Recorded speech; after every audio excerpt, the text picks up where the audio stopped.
तो hello guys, देखिए हम लोग का इधर घर में काम चल रहा है और मेरा जीजाजी को देखिए। तो देखिए गाइस कैसा ईंट फेंक रहा है घर में। कुछ बोलो।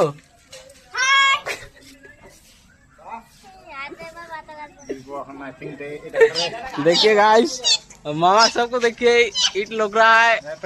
हाँ, इन लोग दोनों भाई है गाइस। गजब काम हो रहा है घर में, गजब। राकेश को लेबर बना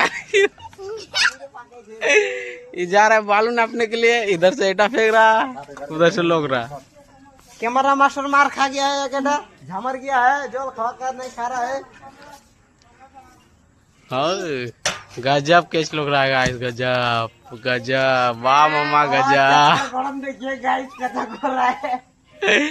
हाँ तो देखिए गाइस हमको ऊपर चढ़ा दिया है। भूख ऊपर ले बाहर रहा है।